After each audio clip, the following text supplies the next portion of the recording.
Welcome, Scorpio. This is Regina, Pacific Tarot, and I'm getting ready to do your February full moon 2022 reading. This moon is called the Hunger Moon or the Wolf Moon, among other names, in part because in northern climes, this time of the year, food has been extremely sparse for a long time. And when the wolf howls, its howl is deeper, it's longer, it's more frequent, and it's more excruciating as well as melodious. This is showing me that this is a time when you can express or give voice to your deepest needs. And with that, I'm going to read your overall energy card, Scorpio, which is the Magician card. Scorpio, among others, you have been experiencing this profound transit of not only Pluto, your ruling planet in Capricorn, but Venus has been retrograding over that for several months.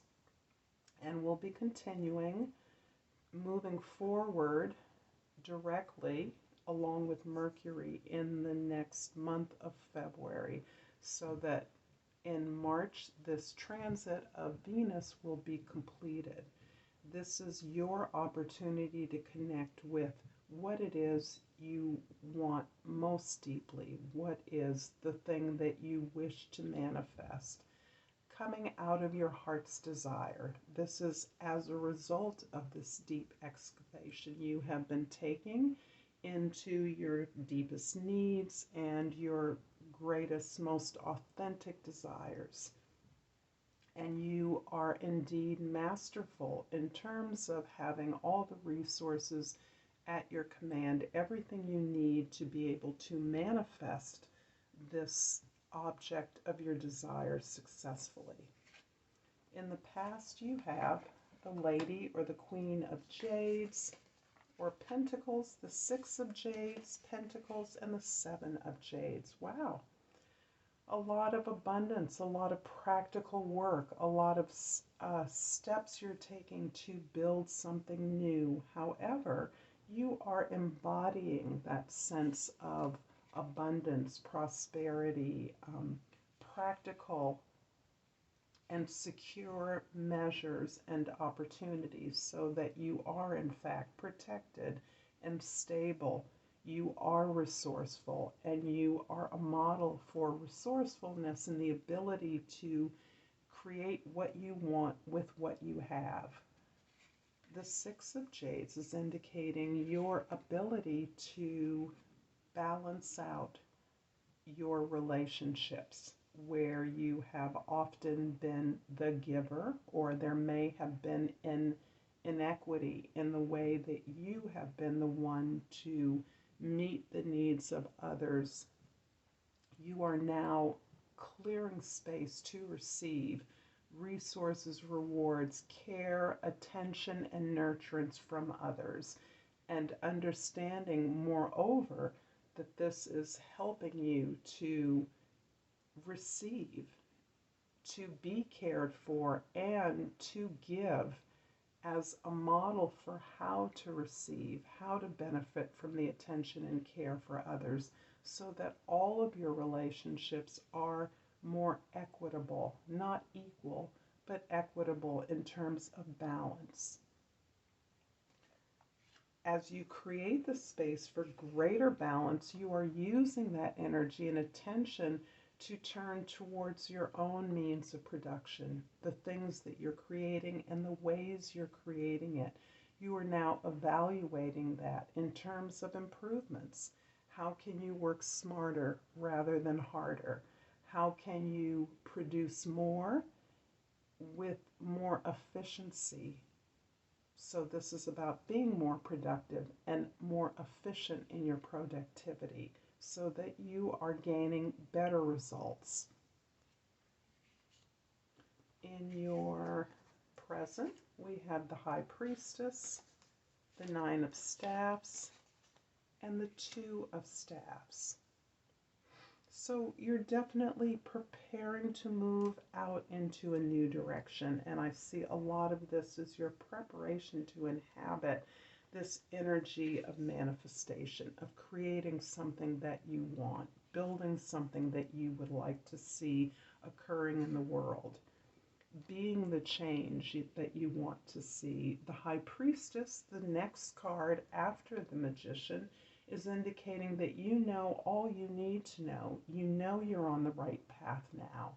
You have access to knowledge through your memory, through your history, through your ability to contact your ancestors, to understand your lifetime history, your cultural and spiritual history as well, where information and knowledge contribute to the wisdom that you now hold about the rightness of this path for you, the peace of this path for you, this reservoir of memory and history that you can now inhabit.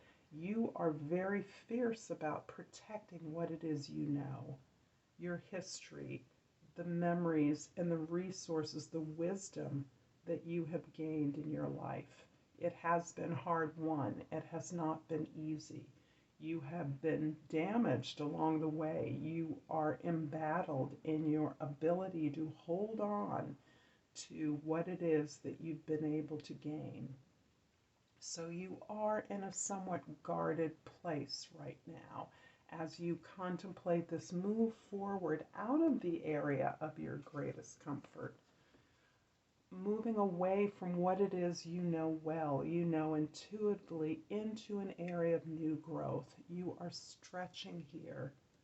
You are stretching yourself and expanding what you know, what you want to know. You want to augment this formidable history and foundation that you have established.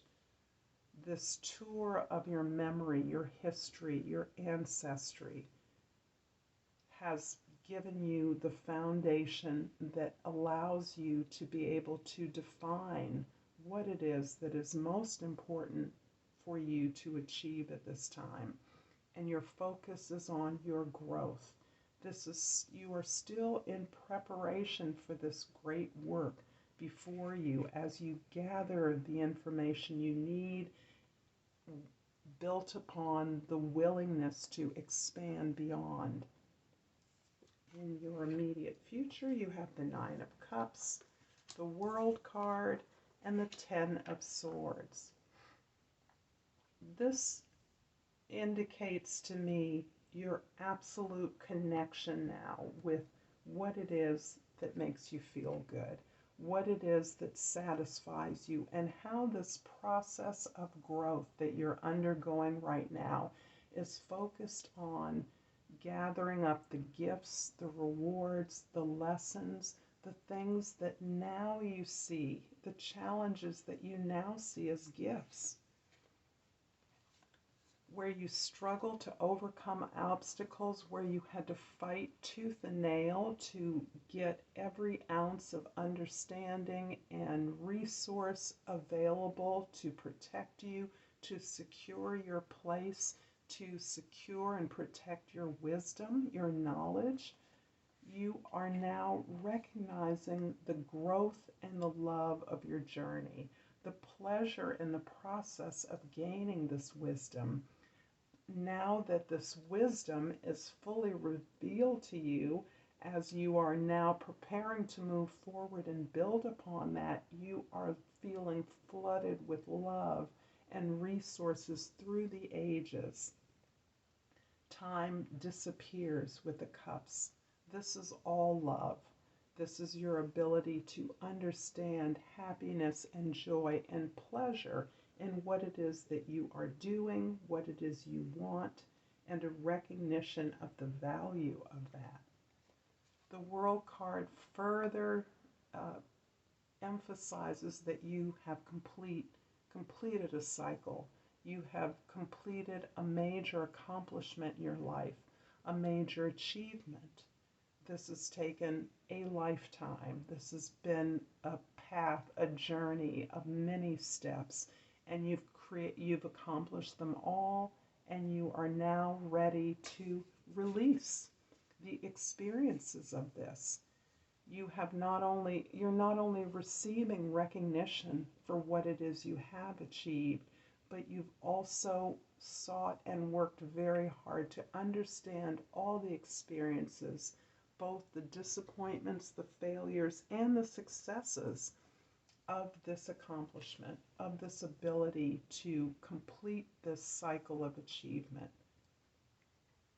The Ten of Swords indicates that you also are, as you have sought to understand, to squeeze all of the lessons from your experiences, you are now able to release these. You're able to let them go.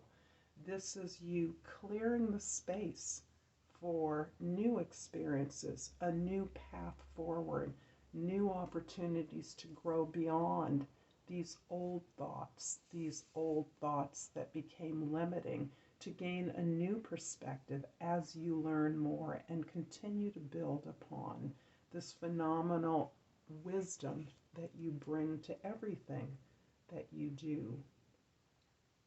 I'm going to clarify a couple of these cards.